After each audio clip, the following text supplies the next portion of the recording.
free speech has been under threat in Europe. And it's been especially escalating recently with UK trying to ban trying to do digital ID. You see it in Australia where they're banning banning YouTube X, and they're not banning Blue Sky in for people under 16. You see this.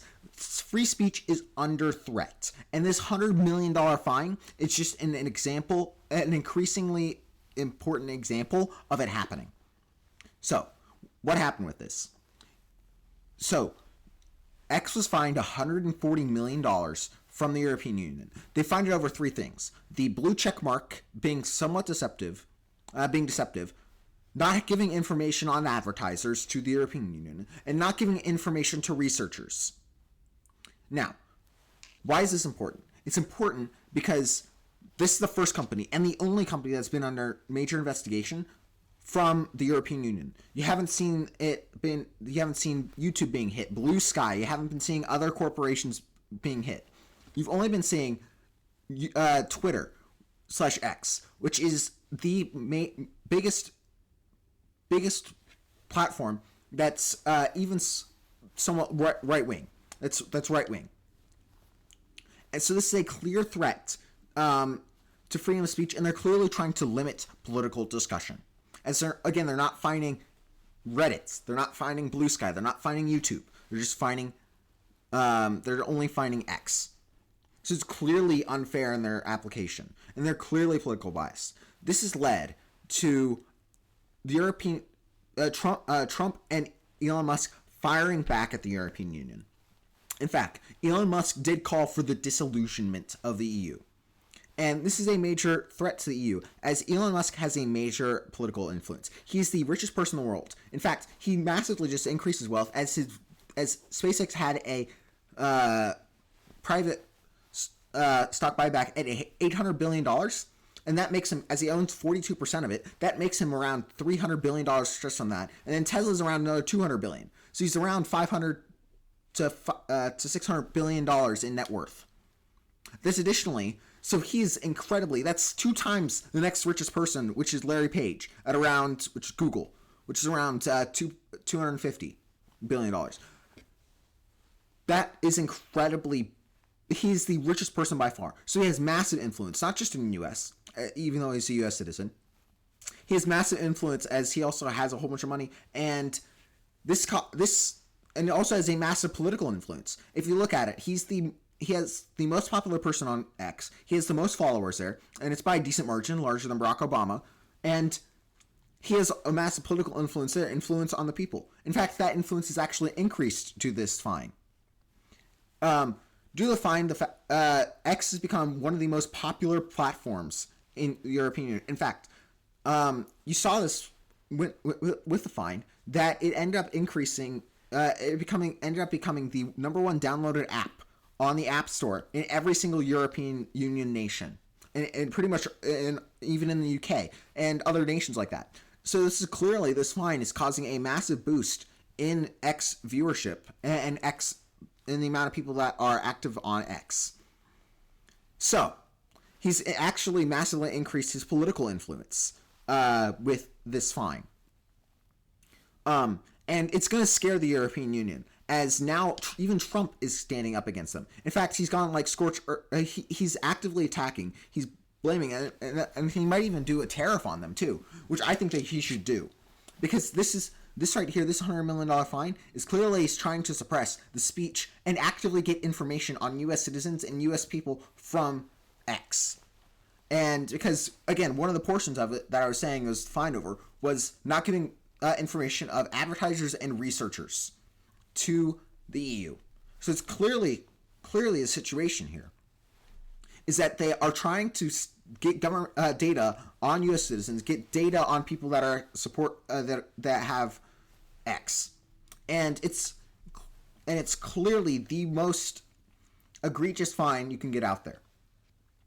Additionally, this isn't a small fine, $140 million, even though it might be small to a multi-billion-dollar company. $140 million is still a large amount of money for something like X, which X itself, like Twitter, when he bought it, was around $44 billion.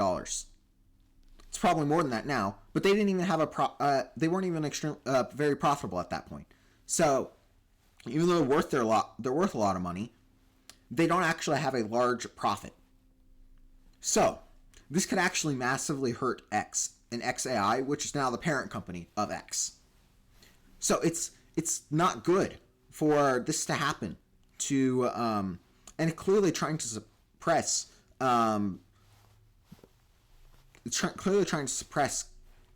X and U.S. companies and companies that have more right-leaning tendencies, and it's not good for the European Union. It's not good for freedom of speech. It's not good for democracy either. As again, X is one of the more right-wing sources, and it's one of the ones where X is basically all politics and news. Where you got other sources like Facebook, Instagram, and stuff like that. They're more, they have more personal stories. They're not all politics. Where X is mainly politics. That's what you hear X for most of the time. So they're actively trying to suppress the biggest biggest platform that is mainly politics. So what does this show you about the European Union? This shows you that they are authoritarian and they're going down a path. The path that J.D. Vance predicted when he made that speech in Germany at the very start of Trump's term in office. They are heading down a more and more and more authoritarian path.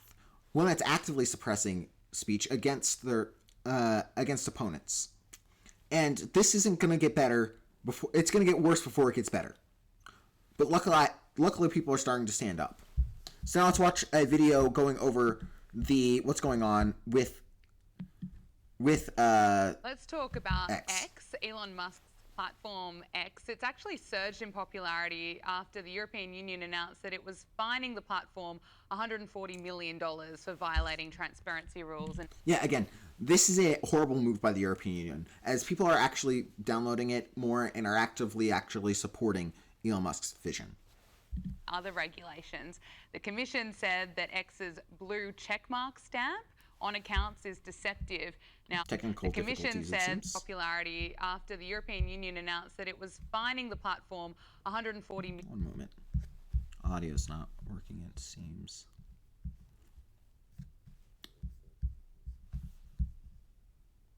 $1 million for violating transparency rules and other regulations. The Commission said that X's blue checkmark stamp on accounts is deceptive. Now, it's interesting, members of the... Now, I do think it's slightly deceptive, but I don't think overall it's deceptive. So, checkmark it's now, previously, before Elon Musk bought it, the checkmark was used as like a personal verification that they're an actual person, they're real, and stuff like that. You had to get a certain amount of subscribers, you had to get them personal info, pictures, or whatever. But now Elon Musk did it to where it's like a subscription service where you're paying like $8 a month. Now, this still achieves its goal of actually verifying you're a real person, because you gotta actually pay for it. $8 a month. That's a lot of money, especially if you're doing like a mass bot scam. So, if you do... and plus, you also give them the credit card too. So, if you're trying to do bots and you're not a real person, then it's going to cost you $8 a month. You can't do any that's going to cost you $8. So first of all, that means you're not really going to be able to do a bot, like a mass bot thing, because $8, and then let's say you need a million bots, it's $8 million. It practically is still a verification for all intents and purposes. Plus, you actually have to give them a credit card info. So they actually know who you are. They know you're an actual real person. You have their info. They are verified still. So it still achieves its goal of verifying the person, even though it's through financial means. And you might claim this tactic is deceptive, but it's still verifying. So it's not really deceptive, in my opinion. Trump administration have blasted this. Marco Rubio said that the fine isn't just an attack on X, it's an attack on all American tech platforms and the American people by foreign government. Yeah, because it is an attack by them. Because if this fine actually goes through and they're actually successful, then X will have to change its platform. and change in a way where it's going to affect U.S. users. So with this, it is actively threatening European platforms, and it's actively threatening European U.S.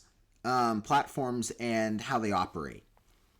So it's not just an attack on X. It's not just attacking conservatives. It's an attack against the U.S. people too, as they are actively trying to subvert our freedom of speech by limiting corporations that are, in fact, Elon Musk's goal of buying X in the first place was freedom of speech, to allow as much freedom as possible as long as you're not threatening someone on this platform. So, with this fine, they are trying to limit Americans' freedom of speech by going after corporations that are facilitating that freedom of speech through the internet. And it's not just an attack on conservatives in this situation. It's an attack on the American people. The days of censoring Americans online is over, and JD Vance said that the EU should be supporting free speech, not attacking American companies over garbage. He said that. Yeah. Again, I mentioned the speech that JD Vance gave earlier this year, where he absolutely slammed the EU for being absolutely authoritarian, and they're continuing to go down that path. And this is an example, and it's going to continue to be worse until it gets better. Luckily, with the record-breaking numbers, it's actually showing people that are willing to stand up. And I think that's good, that we might actually see some change within Europe. A day before the fine was announced. Now, Elon Musk says that X is actually seeing record-breaking downloads. Hillary, I'm not surprised by this. I'm not surprised either. When you say record-breaking downloads, yes, it's now #1 in every single European country. So that shows you what the public really thinks versus what goes on with those unelected bureaucrats in Brussels. I do think one thing, though, with... Yeah. The public is clearly against this fine. And they're against it in every way. But still, people in power always do stuff that goes against what the people want. You see it, you've seen it time and time again. That's why we need people that are actively, and one of their main things is this, and is freedom of speech. It is the most important freedom in a democracy. And without freedom of speech, you can't share ideas, and you can't can't share ideas, which then means you can't actually debate those ideas, and you can't vote on those ideas. So, this right here, this is an attack on our democracy and an attack on freedom of speech. Regard to that verification little blue star, yes, one does pay for it, so it is a somewhat leading to that degree, but they're absolutely right. This isn't. I did mention earlier the reason that I don't think it's misleading is because it's still verifying the person's real and verifying that they're an actual person, not just a bot. And they also know who it is too. So I think it still achieves its purpose. Attack on free speech, and you only have to look at the average person throughout Europe. They know what the real deal is. That's why they're downloading it. And I think it's backfired on the EU because it's almost literally, not to be too rude, but a thumbs up to those unelected bureaucrats. Look, I want to get your thoughts on what's happening here in Australia, because Australia's social media ban kicks in tomorrow, and cybersecurity experts and tech executives are already warning that this ban for under 16s could actually do more harm than good. Yeah, it will do. Because guess what? I use social media for education. Just look at, I believe YouTube is banned under there for under 16. I use YouTube a ton. In fact, I used it way before I even did this channel. I used it for educational purposes. I used to be a lot, in fact, I still am a lot into the sciences, like physics, quantum mechanics, and stuff like that. Even into economics. That's where I started learning about... economics and Adam Smith, and all those people, all the economic people, Keynes, forgot his name, Ludwig von Mises, I think.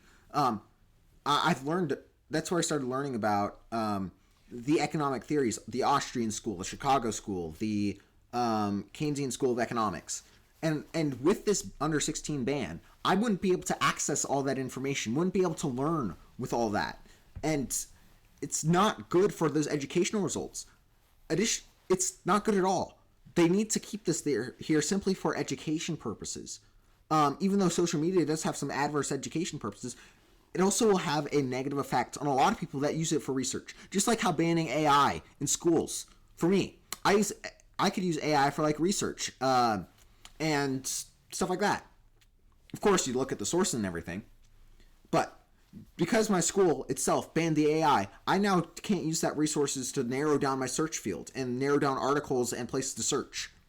So this is an example right here of limiting education purposes for young people like me if they have this ban, and it's not good for the average person. It's not good for the average child even.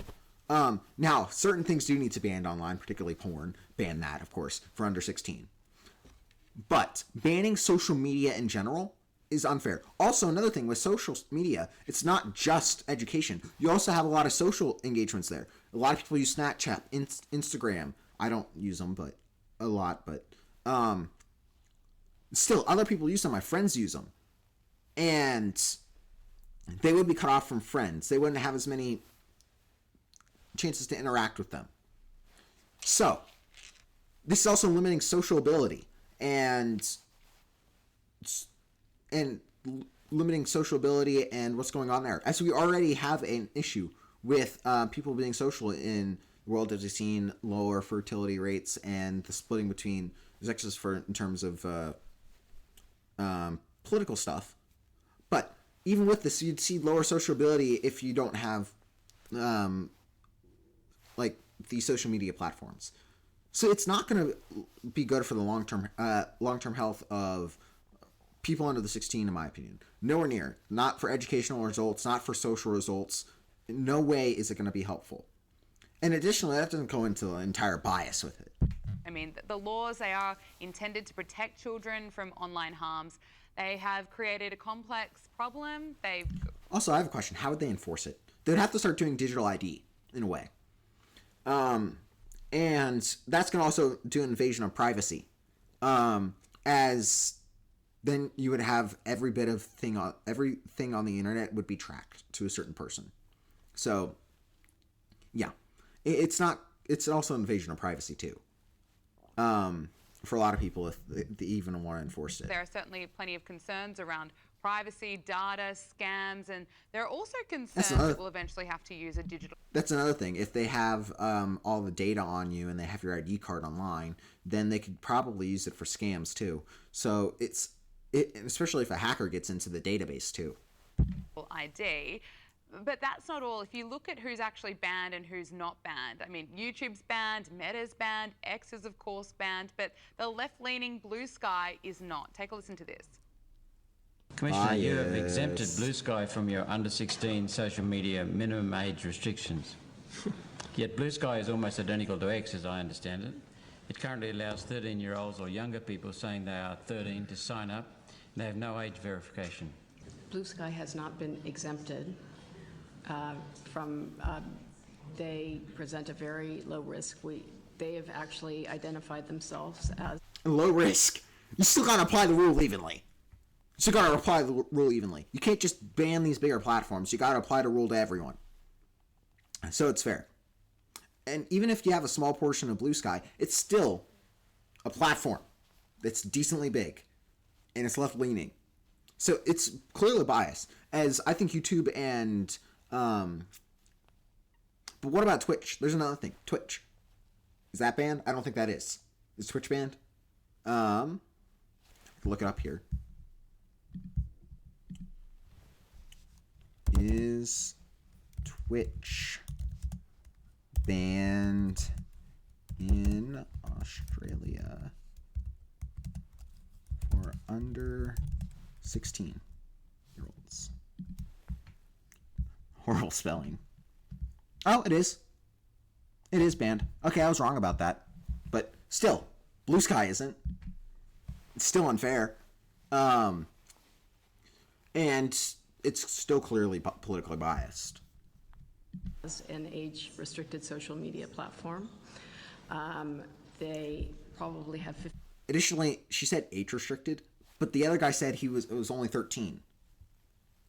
People on age 13 can still apply. And that's still lower than the 16 requirements in this ban. Additionally, YouTube has a age guideline of around 13 too. Of course, they don't enforce it, but still, it's a guideline. So, and practically, if they say it for Blue Sky too, it's a guideline.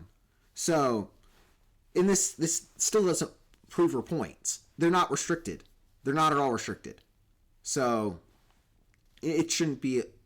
They shouldn't be exempted. 50,000 Australian users, a very small number of young users. Have 50,000 Australian users, a very small number of young users. Still a small They're building up number of their users. age inference tools. They're very young. It's a small number of users, but still, you got to apply the rule evenly. If you apply it to one person, you got to apply it to another. You just got to apply it to the same. That's the basic rule. Company. Hillary, do you have concerns that this may be political? Of course, this ban may be well-intentioned, but of course it could be about controlling the content that we see and don't see. Well, it absolutely is. And although I'm not 100% sure, from what research I've read, I do believe actually that Blue Sky is funded by George Soros. And if it's funded by George Soros, that tells you everything you need, every single thing that you need to know about Blue Sky and where it's coming from. And yes, I think it's highly funded by George Soros. Of course, they didn't ban it because George Soros has massive political funding across the world. It's obvious. It's completely obvious. There's political bias here. The fact that Blue Sky isn't included, yet Twitter, YouTube, Meta, Instagram are all included, it's clearly politically biased. And you can't tell me otherwise. The evidence is all there. Selective, and definitely what you mentioned about the difficulty of the proof of age concept. What is this going to mean, a government ID? I have read that definitely the school IDs and face recognition protocol does work in some instances, but I think it's too convoluted. No, it doesn't. It doesn't work in all instances because you can just show a picture you can give a government ID of like your parents, then you get a picture of your parents, just put it in front of the screen, and voila, there you go. It's fine. It's the same thing. It's basically the same thing. So you can easily get around these types of things. And the ban won't work logistically. It wouldn't work. And also, another thing, parents could just log in, then give their phone to their kid. There you go. You'll find ways around it. It's not enforceable. There's not really a way to enforce it. Also, it could go along with all the other issues that I stated earlier, how it's violating freedoms. So, yeah. I think it's too contrived, and I think it's actually going to backfire. And you're right, selecting which outlets, let alone Blue Sky, which doesn't have a good reputation, and supposedly there are a lot of pedophiles on there, I think that's another thing. They have a horrible reputation for that. So it's, again, I'm not sure about the allegation that there's a lot of pedophiles on there. That might be true, might not be. But they do have generally a bad reputation. So why exempt them? Again, political bias. It's really damning, and it doesn't look good. So yeah, there's been tons of with the ban in Australia and this $140,000 fine. Free speech is clearly under threat, and it needs to be stopped. No matter what, you need to get people in there that will vote against this, and maybe even do what Musk did, dissolve the European Union. Currently, they're facing tons of issues with both France right now, with their massive debt issue. There's Germany, there's the immigration issue. Poland's mad at the European Union over their immigration issues. So maybe do what Musk did, dissolve the European Union. That might work too. But I think people are starting to wake up to how absurd this is and how much corruption, censorship, and everything that's going on within the European Union, within the Western world, and in pretty much every country. You saw it with Europe, and you saw it with the EU here. But I think people are starting to realize. You saw it with the massive uptick in uploads and downloads of X, and how it become the number one most popular app in pretty much every single European Union country. So you can clearly see that people are starting to stand up against the craziness and against the censorship. So I think things will get better, hopefully. And hopefully they do. But I think it will take massive change and it will take time. And in fact, it might get worse before it gets better. As we need more people and it takes time for people to change their mind and stuff. So I think it will take time. But I think there's still, even with this craziness here, I think there's still hope for the future in that we can actually start fighting this. As you saw, as I kept mentioning, the rise in X, you also see it with the win of Donald Trump. You've seen it with the rise of right-wing parties, and hopefully issues like this are solved. You'll see with Giorgia Meloni in Italy. In fact, I don't think she's likes the European Union either. So again, maybe dissolving the European Union might be a good idea. But still, people are starting to stand up and starting to realize the corruption, the censorship, and the political suppression of political thought that is going on in a lot of these countries, and in the EU, and in pretty much everywhere.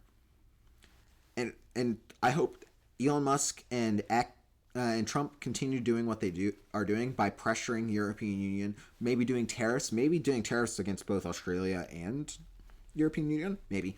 The thing is, I don't think the Australia one's really going to be affecting everything else because the regulation's more clear and whatever. So, but still, maybe do tariffs against the EU in this case.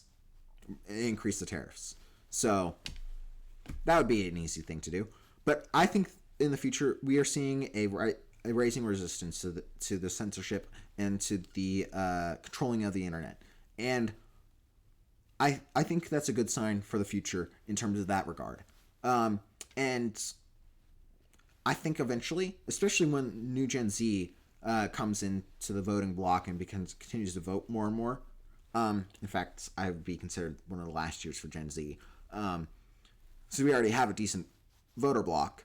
But when you get those young voters back in there and have more and more of those voters, particularly the ones in high school now that end up getting in there and then voting, I think that's when things will start to change. But it'll take time. And hopefully it will continue to change in the future. And I think it will. And hopefully that does happen. Anyway, thank everyone for watching, and I will see you next time.